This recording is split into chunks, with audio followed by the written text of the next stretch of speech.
Ассалаумағалейкум достар, мен сіздерге бүгін 2011 жылы шыққан Саршаяның тәтті атты фильмде 17 жасар Ракель есімді қыздың хикаясын айтып беретін боламын. Видео басталмастан бұрын арнаға жазылып, лайк басып тіркеліп отырыңыздар. Ал енді біз видеомызды бастаймыз. Ракель сабақ үстінде 38 жасар Дебор Секконың рөлін орындап береді.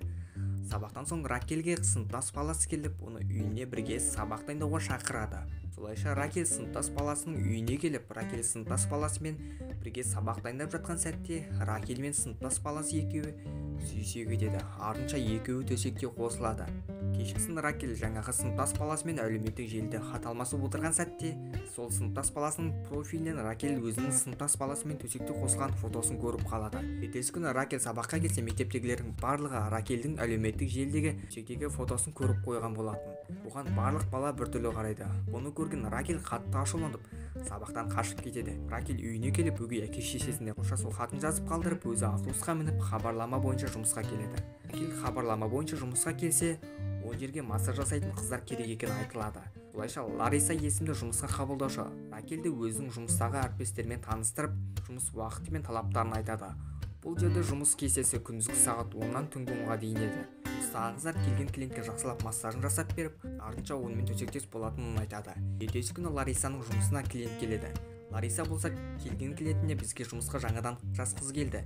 Сонымен бүгін бірге бол деп Ракельді таныстырады. Ракель болса, клиентті бөлмеде күтіп, клиент келген сәтте қобалжи бастайды.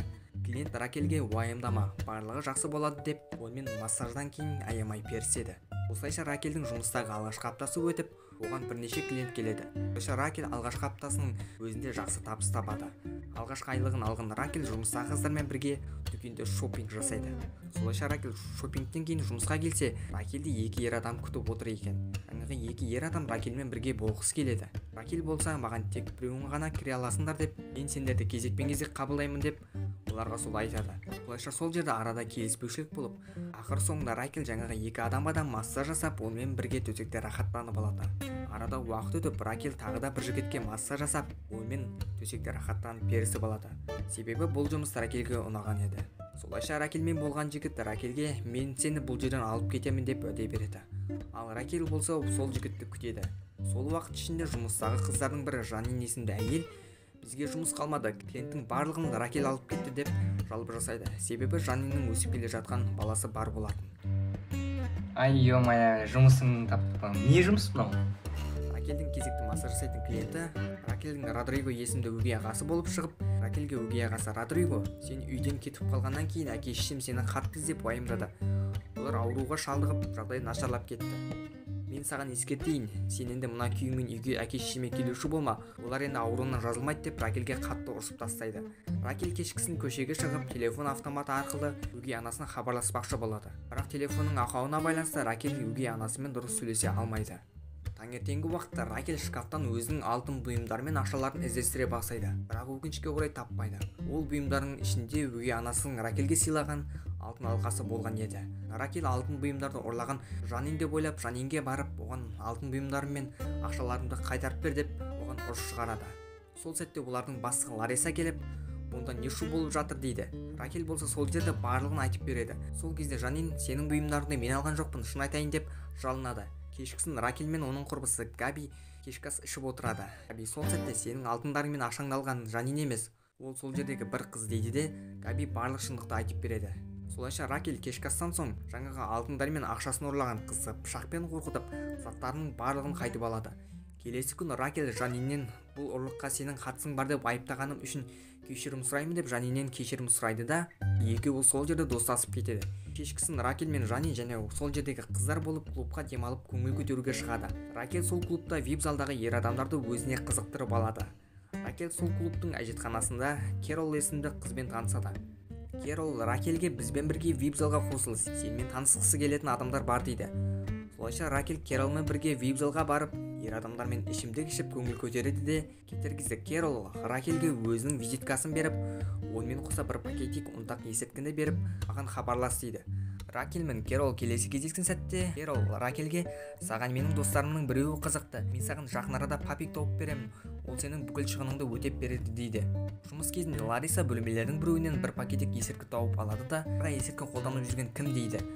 Сол жерге қыздардың барлығы мойындамай, Ракель болса бұл есепкі маған тиесілі дейді. Сол сәтте Лариса Ракельді жұмыстан қуып, тұрып жатқан жерінен шығарып жібереді. Келесі күні Керол Ракельге элиталы үйден пәтер табуға көмектеседі. Ракель көп ұзамай бұрынғы жұмысындағы Габи есімді құрбысымен кездесіп, Ракель Габиге жұмыс орнында қалып қойған заттарымды әкеліп берші деп өтініш жасайды. Габи Ракельге сен жұмыстан кеткеннен кейін біздің жұмыс орнының клиенті азайды. Біздің клиенттерге сен секілді жас эскортницалар қажет екен деп айтты. Сол сәтте Ракельге жаңа идея келіп, Ракель өзі жайлы интернетте блог жүргізіп бастайды. Сөйтіп өзінің бұрынғы клиенттерін таба бастайды. Көп ұзамай ол интернетте блог жүргізу арқылы танымал бола бастап, өзінің қызметін қымбатқа бағалайды. Ай, жетіскен екенсің айтап. Нормаль жұмыс жасамайсың ба? Ё-моё.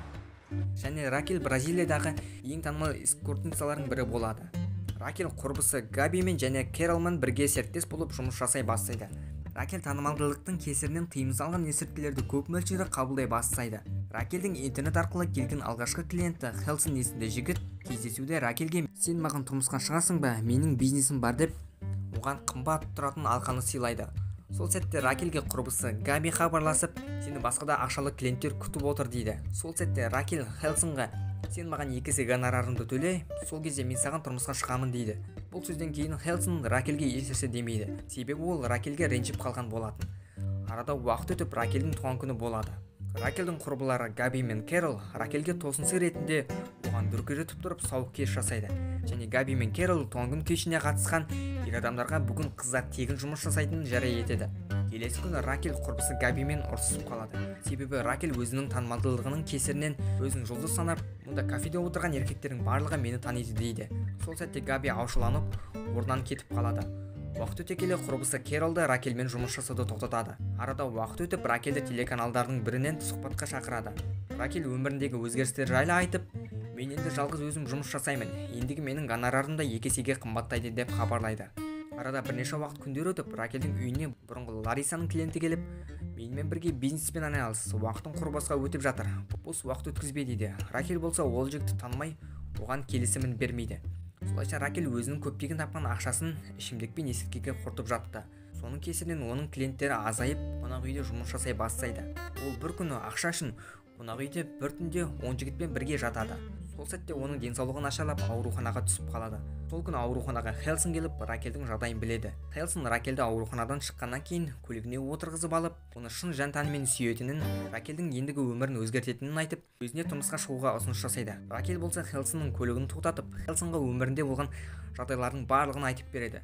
Солайша Ракель үйіне келіп, қайта мектепті бітіріп, тұрмыс құруына және балалы болуына жоспар құрып, ол үшін де ақша қажет екенін біліп, ақша үшін қайтадан эскортница жұмысымен қайта айналыса бастайды. Видео ұнаса арнаға жазылып, лайк басып тіркеліп отырыңыздар. Қош сау болыңыздар.